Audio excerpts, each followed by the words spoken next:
통화가 안 된다고요? 이게 무슨 일인가요? 한국 최고급 호텔의 예약이 전부 찼다고요? 갑자기 무슨 일이 벌어진 거죠? 여기는 미국 월스트리트의 한 증권사 사무실.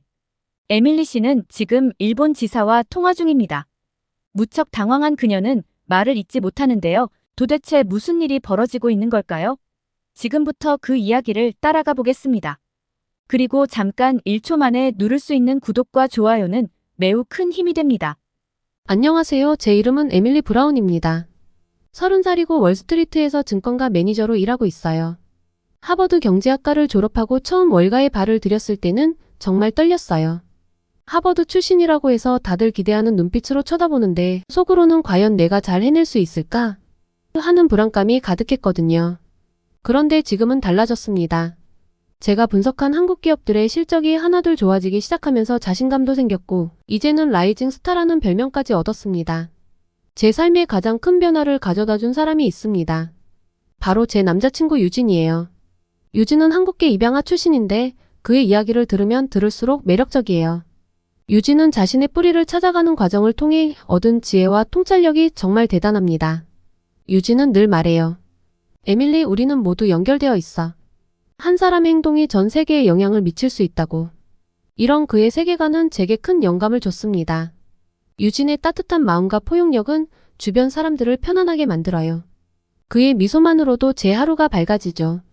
유진이 들려주는 한국 이야기는 너무나 흥미로웠고 그 덕분에 제 시야가 넓어졌어요. 한국의 역동적인 문화, 빠른 변화에 적응하는 능력, 그리고 위기 속에서도 서로를 돕는 정신, 이 모든 것이 제게는 새로운 세계였습니다. 한국 문화에 대한 관심은 자연스럽게 한국 기업에 대한 관심으로 이어졌어요. 처음엔 그저 호기심에서 시작했는데 깊이 들여다볼수록 한국 기업들의 잠재력이 엄청나다는 걸 깨달았습니다. 그래서 과감하게 한국 기업들에 대한 투자를 시작했죠. 주변에서는 다들 미쳤다고 했어요. 에밀리, 넌 미국 기업도 아니고 일본 기업도 아닌 한국 기업에 투자한다고? 정신이 있는 거야? 그렇게 말하더라고요. 하지만 저는 확신이 있었습니다. 한국 기업들의 기술력, 글로벌 시장 진출 전략, 그리고 무엇보다 위기 상황에서 보여주는 놀라운 대처 능력, 이 모든 게 제 눈에는 황금 같았거든요. 그리고 제 판단이 옳았다는 걸 결과가 증명해줬어요. 제가 투자한 한국 기업들의 주가가 꾸준히 상승하면서 회사에 엄청난 수익을 안겨다 줬거든요. 덕분에 저는 회사 내에서 한국 전문가로 인정받게 됐습니다. 이런 성공을 거두면서 제 마음 한켠에는 자부심과 함께 책임감도 커졌어요. 단순히 돈을 버는 것을 넘어서 한국과 미국을 잇는 경제적 가교 역할을 하고 싶다는 생각이 들었거든요. 유진은 제가 이런 꿈을 꾸게 된 것을 무척 자랑스러워해요. 그러다 보니 한국에 대해 더 깊이 알고 싶어졌습니다. 유진에게 한국어를 배우기 시작했고 한국 드라마와 영화도 열심히 봤죠. 김치를 직접 담그는 법도 배웠는데 아직은 영 맛이 없어요. 유진은 맛있게 먹어줬지만요. 그리고 드디어 이번 휴가는 한국에 갔었죠. 유진과 함께 오랫동안 계획했던 여행이에요. 인천공항에 발을 내딛는 순간 저는 그 웅장함에 압도되었어요. 넓고 높은 천장, 반짝이는 대리석 바닥, 그리고 끝없이 이어지는 출국장의 모습이 눈앞에 펼쳐졌죠. 첨단 기술의 집약체 같았어요. 곳곳에 설치된 대형 스크린에서는 한국의 아름다운 풍경과 문화유산을 소개하는 영상이 흘러나왔고 한복을 입은 안내원들이 친절하게 여행객들을 도와주고 있었습니다. 공항 곳곳에 설치된 자동화 시스템들이 인상적이었어요. 셀프 체크인 키오스크부터 얼굴 인식 출입국 시스템까지 모든 게 신기하고 효율적으로 보였죠. 쇼핑 구역에는 한국의 유명 브랜드 매장들이 즐비해 있었고 면세점에서는 세계 각국의 여행객들이 한국 화장품과 전자제품을 구매하느라 분주해 보였어요. 공항 내 정원도 인상적이었습니다. 실내임에도 불구하고 푸른 나무들과 꽃들이 가득한 모습이 마치 작은 공원 같았죠. 이 모든 것들이 어우러져 인천공항은 단순한 교통시설이 아닌 하나의 문화 공간처럼 느껴졌어요. 첫날부터 유진이 저를 놀라게 했어요. 에밀리, 우리 서해안으로 가자. 내가 어렸을 때 자주 갔던 곳이 있어. 그래서 우리는 바로 서해안으로 향했습니다. 해변에 도착하자마자 유진의 표정이 밝아졌어요. 여기서 보육원 선생님들이 우리를 데리고 자주 오셨어. 정말 좋은 추억이야. 유진의 말에 가슴이 뭉클해졌죠. 유진이 근처에 유명한 조개구이 가게로 우리를 안내했어요. 이곳의 조개구이가 정말 맛있어. 한국의 진짜 맛을 느낄 수 있을 거야. 가게에 들어서자 조개를 굽는 화로들이 가득했어요. 우리는 테이블에 앉아가 구워진 조개를 맛보기 시작했어요. 그 맛이 어찌나 좋던지. 바다 향이 가득한 조개와 함께 시원한 소주 한 잔을 곁들이니 이게 바로 천국이구나 싶었죠. 식사를 하면서 유진이 보육원에서의 추억을 들려줬어요. 사실 난 운이 좋았어. 우리 보육원 선생님들이 정말 따뜻하게 대해주셨거든. 특히 내 생일도 꼭 챙겨주시고 이렇게 해변 소풍도 데려와 주셨지. 유진의 이야기를 들으며 한국인들의 따뜻한 마음을 느낄 수 있었어요. 힘든 환경 속에서도 아이들에게 사랑을 주려 노력했던 그 선생님들 정말 대단하다고 생각했죠. 식사를 마치고 우리는 해변으로 나왔어요. 때마침 해가 지기 시작하더라고요. 서해안의 노을은 정말 장관이었어요. 붉은 태양이 서서히 바다로 잠기면서 하늘과 바다가 온통 황금빛으로 물들어갔죠. 구름 한 점 없는 맑은 하늘에 펼쳐지는 그 찬란한 색의 향연은 말로 표현할 수 없을 정도로 아름다웠어요. 유진, 이런 아름다운 풍경을 매일 볼 수 있는 나라에서 자랐다니 정말 부럽다. 라고 말했더니 유진이 빙그레 웃더라고요. 다음날 우리는 서울 도심을 탐험했어요. 현대적인 고층 빌딩과 고궁이 공존하는 모습이 너무 인상적이었죠. 특히 경복궁의 아름다움에 넋을 잃었어요. 저녁엔 유진이 어릴 적 그리워하던 불고기를 먹으러 갔어요. 전통 한옥 스타일의 식당에 들어서자 고기 굽는 향긋한 냄새가 코를 자극했죠. 나무로 된 테이블에 앉아 불판이 달궈지는 걸 기다리는데 가슴이 두근거렸습니다. 직원이 양념에 재워진 불고기를 가져왔는데 그 빛깔이 얼마나 먹스럽던지. 지글지글 불판에서 구워지는 소리를 들으니 침이 꿀꺽 넘어갔어요. 유진이 능숙하게 고기를 뒤집는 모습을 보며 와, 넌 정말 한국인이구나. 라고 농담을 던졌죠. 첫 입을 먹는 순간 입안 가득 퍼지는 달콤하고 짭조름한 맛에 감탄사가 절로 나왔어요. 양파와 버섯의 아삭한 식감이 고기의 부드러움과 어우러져 환상적인 조화를 이뤘죠. 유진의 눈가에 살짝 눈물이 고이는 걸 봤어요. 어릴 때 먹던 그 맛이야. 라고 말하는 유진을 보며 이 음식이 단순한 요리가 아닌 추억과 그리움의 맛이라는 걸 느꼈답니다.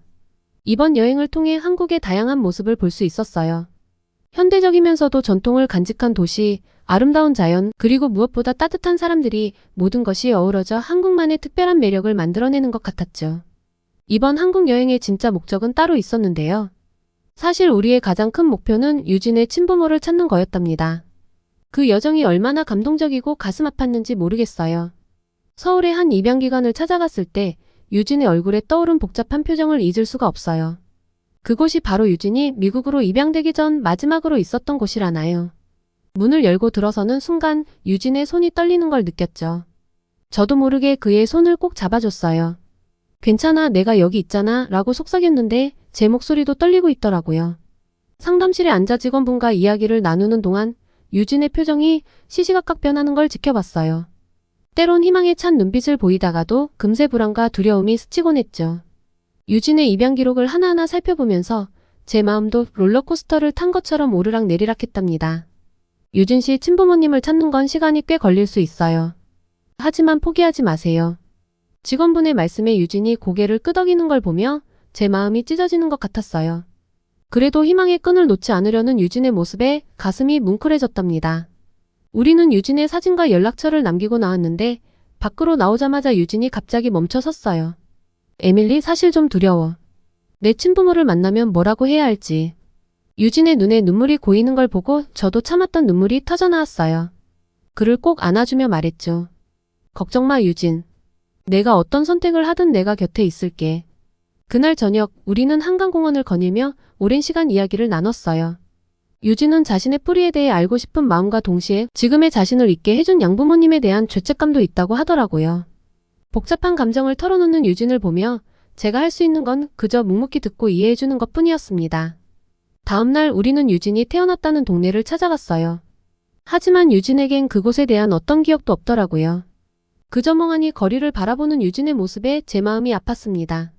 괜찮아, 유진 기억이 없다고 해서 내가 이곳과 연결되어 있지 않은 건 아니야. 라고 위로했지만 제 말이 얼마나 도움이 됐을지 모르겠어요. 여행의 마지막 날 우리는 다시 입양기관을 찾았어요.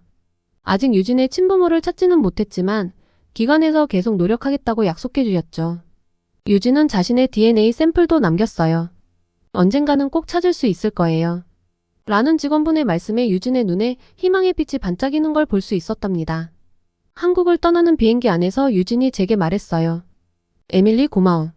내가 없었다면 이 과정은 시작할 용기도 없었을 거야. 저는 유진의 손을 꼭 잡았죠. 우리가 함께 있잖아. 꼭 찾을 수 있을 거야. 이번 여행을 통해 유진의 친부모를 직접 만나지는 못했지만 이 과정 자체가 유진에게 큰 의미가 있었다고 생각해요. 자신의 뿌리를 찾아가는 과정에서 유진이 한 뼘 더 성장한 것 같았거든요. 그리고 저 역시 유진과 함께하며 많은 것을 배웠답니다. 한국을 떠나며 저는 이런 생각이 들었어요. 비록 이번에 유진의 친부모를 만나지는 못했지만 끝이 아닌 새로운 시작인 것 같아요. 언젠가 꼭 유진의 친부모를 만날 수 있길 바라며 그때까지 유진의 곁에서 함께 기다리고 싶었습니다. 이렇게 휴가를 마치고 출근하던 날 일본에서 큰 사건이 터졌어요. 그 사건이 제 인생을 완전히 바꿔놓게 될 줄은 그때는 몰랐습니다.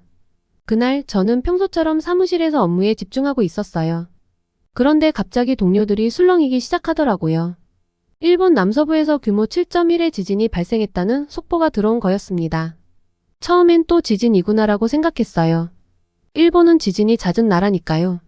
하지만 이어진 소식은 정말 충격적이었습니다. 일본 기상청에서 난카이 대지진 주의보를 발령했다더군요. 난카이 해구에서 대규모 지진이 발생할 가능성이 높아졌다나 뭐라나. 순간 머릿속이 하얘졌어요. 대지진이라니 그게 뭐지? 얼마나 큰 지진을 말하는 걸까? 일본 경제에 어떤 영향을 미칠까? 그리고 한국은 괜찮을까? 수많은 질문이 제 머릿속을 스쳐 지나갔죠. 아시아 금융시장은 순식간에 패닉 상태에 빠졌어요. 주가는 폭락하고 환율은 요동쳤죠. 우리 회사도 비상이 걸렸습니다. CEO가 긴급 회의를 소집했고 전 직원이 밤늦게까지 사무실에 남아 상황을 분석했어요. 그리고 다음날 예상치 못한 일이 벌어졌습니다. 제가 위기 대응 태스크포스 팀장으로 발탁된 거예요. 순간 어깨가 무거워지는 걸 느꼈죠. 내가 과연 이 중책을 감당할 수 있을까? 불안감이 밀려왔어요. 하지만 동시에 가슴 한편에선 뜨거운 열정도 느껴졌습니다. 이건 제 능력을 증명할 수 있는 기회였으니까요. 유진의 목소리가 머릿속에 울렸어요. 에밀리, 넌 할 수 있어. 난 내가 자랑스러워. 그의 믿음이 제게 힘이 됐죠. 태스크포스 팀을 꾸리고 나서 저는 바로 일본과 주변국의 자연재해 대응 방식을 분석하기 시작했어요. 일본 정부의 대책, 기업들의 움직임, 시민들의 반응 모든 것을 꼼꼼히 살펴봤죠. 그리고 이를 한국의 상황과 비교해봤습니다. 저희 회사는 일본 지사를 통해 일본 기업 및 채권에 투자한 금액이 적지 않았기 때문에 이번 일본 정부의 대응이 회사의 투자금 손실에 어떠한 영향을 미칠지 예의주시하고 있어야 했죠. 그 과정에서 심각한 문제점이 곳곳에서 터져나왔습니다. 지진주의보를 발령하자마자 정부를 믿지 못하는 국민들이 마트에서 사재기를 시작했고 어수선한 분위기를 그대로 유지한 채 불안한 여론이 형성되었습니다. 그리고 정부, 기업, 개인 전부 엇박자를 이루고 있었습니다. 반면 한국의 위기 대응 방식이 너무나 달랐던 거예요. 한국 정부는 이미 체계적인 재난관리 시스템을 가동하여 일본의 상황에 따라 대응할 매뉴얼이 있더라고요. 일본이 대지진이 일어나면 민간 수송기 및 재난구조팀을 특파하여 교민과 일본인을 돕는다는 시스템으로 IT 기술을 활용한 실시간 정보 공유, 민간 협력 네트워크 참여가 모든 게 유기적으로 연결되어 있었어요. 와, 이게 바로 한국의 저력이구나 하는 생각이 들었죠. 특히 인상 깊었던 건 한국 기업들의 대응이었어요. 그들은 이미 자체적인 위기관리 매뉴얼을 갖추고 있었고 신속하게 대응 체제를 가지고 있더라고요. 심지어 일부 기업은 이런 위기 상황을 새로운 기회로 삼아 혁신적인 제품과 서비스를 개발하고 있었습니다. 이런 분석 결과를 정리하면서 제 마음속에는 묘한 감정이 일었어요. 한편으론 한국 기업들의 투자한 제 판단이 옳았다는 자부심이 들었고 다른 한편으론 일본 투자금을 빠르게 정리해야 한다는 보고서를 써야겠다는 생각이었죠. 그렇게 발빠르게 일본의 투자금을 회수하기로 했습니다. 더 이상 안전하지 않는 나라를 믿고 투자를 유지할 수는 없으니까요. 그리고 태스크포스 활동은 그대로 유지하는 정말 고된 나날의 연속이었어요. 밤낮 없이 일하고 끊임없이 새로운 정보를 분석하고 대책을 세우느라 정신없었죠. 난카이 대지진주의보가 발령된 지 며칠이 지났어요. 태스크포스 팀장으로서 저는 24시간 상황을 모니터링하고 있었죠. 그러던 최근 태풍 산산이 일본의 규슈 지방을 통해 상륙할 것으로 예측되며 일본 열도를 관통할 가능성이 큽니다 라는 연락을 받았습니다. 산산은 역대급 위력으로 매우 강력한 상태이며 느린 속도로 이동 중이라는데 일본은 아직 특별 경보를 발령도 하지 않았다는 거죠. 일본은 왜 이렇게 자연재해가 끊이지 않는지 일본에 투자하는 일은 도박 같은 일이라고 생각하고 있었습니다. 투자금을 회수한 건 정말 잘한 일이라고 생각했죠. 그런데 정말 놀라운 정보를 입수하게 됐습니다. 일본의 상류층들이 한국으로 대거 이동하고 있다는 소식이었어요. 일본 지사와 통화를 하는데 일본인 투자자들이 연락이 안 된다는 거였습니다. 처음엔 믿기지 않았어요. 설마 그게 사실일까? 하는 의구심이 들더라고요. 하지만 곧 여러 경로를 통해 이 소식이 사실임을 확인할 수 있었습니다. 한국 최고급 호텔의 예약이 전부 다 찼다니 정말 당황했습니다. 한 일본 재벌 가족의 이야기가 특히 인상적이었어요. 그들은 자신들의 전용 제트기를 이용해 한국으로 향했다고 하더라고요. 입국 과정에서 있었던 해프닝도 들었습니다. 그 가족이 김포공항에 도착했을 때 무려 20개가 넘는 명품 가방을 가지고 왔다나 뭐라나요. 세관 직원들이 깜짝 놀랐다는 얘기를 들었어요. 또 다른 사례로 일본의 유명 연예인 부부가 한국행을 선택했다는 소식도 들렸어요. 그들도 비밀리에 한국의 안전 시스템이 세계 최고 수준이라며 한국행 이유를 밝혔다고 하더라고요. 그리고 얼마 뒤 태풍 특별경보가 일본에 발령했다고 했습니다. 이 소식을 접하고 저도 모르게 일본인이 무섭다고까지 생각 들었습니다.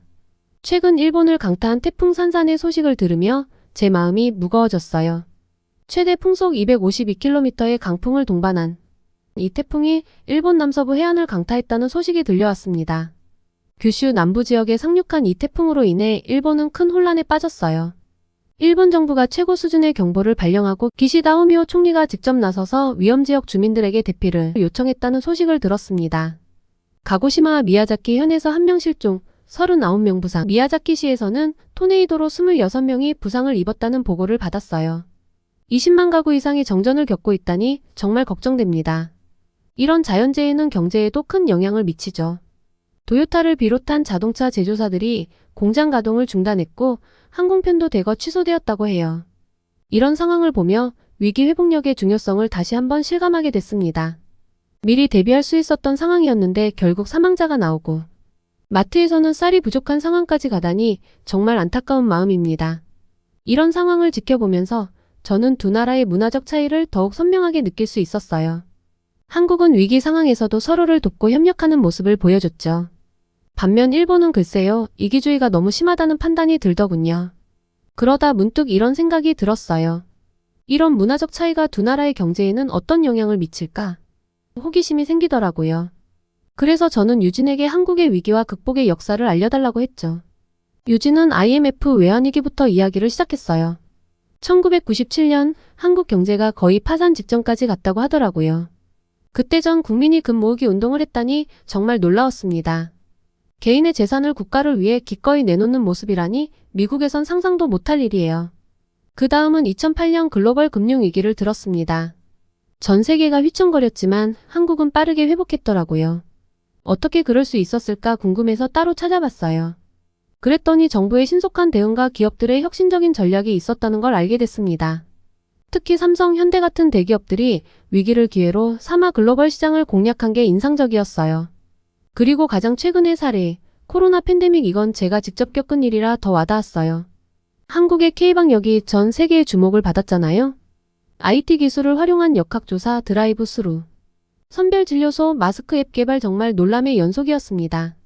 이런 사례들을 연구하면서 제 마음속에 뭔가가 꿈틀거리기 시작했어요. 이게 바로 진정한 국가 경쟁력이 아닐까 하는 생각이 들더라고요. 위기가 올 때마다 한국 사람들은 하나로 뭉쳐 극복해냈어요. 그리고 그 과정에서 항상 혁신적인 해결책을 만들어냈죠. 유진이 예전에 들려줬던 말에 기억났습니다. 한국 사람들은 눈치가 빨라. 처음 들었을 땐 그게 뭐가 중요하냐고 생각했는데 지금에서야 이해가 되네요. 빠르게 상황을 파악하고 대응하는 능력, 그게 바로 한국의 강점이었던 거죠. 이 과정에서 저는 한국에 대해 더욱 깊이 이해하게 됐어요. 위기 속에서 빛을 발하는 한국의 저력, 서로를 아끼고 돕는 공동체 정신, 그리고 끊임없는 혁신과 도전 정신, 이 모든 것이 제 마음속 깊이 새겨졌습니다. 그래서 저는 과감한 결정을 내렸어요. 한국 기업들에 대한 투자를 대폭 늘리는 보고서를 준비하기로 한 거죠. 아시아에서 안정적이고 위기에 강한 투자처로 한국만한 곳이 없다는 게 제 보고서의 핵심이 될 것 같아요. 물론 이런 결정을 내리는 데는 제 남자친구 유진의 영향도 컸죠. 그를 통해 한국이라는 나라를 더 깊이 이해하게 되었고 그 과정에서 한국의 잠재력을 발견했으니까요. 한국은 저에게 단순한 투자처 이상의 의미를 가지게 됐어요. 유진의 뿌리를 찾아가는 과정을 함께하면서 한국의 문화와 정신을 이해하게 되었고 그것이 제 직업적 성장과도 연결되었죠. 한국은 이제 제 마음속에 따뜻하고 감사한 존재로 자리 잡았어요. 앞으로 유진의 친부모님을 찾게 된다면 그건 정말 최고의 선물이 될 것 같아요. 모두들 기도 부탁드립니다. 긴 글 읽어주셔서 감사해요. 남자친구와의 한국 여행을 즐겁게 마무리하고 일본 자연재해 때문에 많은 고생을 하신 에밀리 브라운 씨에게 수고하셨다는 마음을 전하고 싶네요. 한국이 안전하게 투자할 수 있는 곳이라는 걸 세계에 알려주셔서 정말 고맙습니다. 유진 씨와도 행복한 만남 이루어지기를 바랄게요. 부디 친부모님을 한국에서 만나는 날이 오기를 기도합니다. 여러분들의 생각을 댓글로 남겨주세요. 구독과 좋아요는 영상 제작에 큰 힘이 됩니다. 오늘도 저희 감동 충전을 끝까지 시청해주셔서 감사합니다.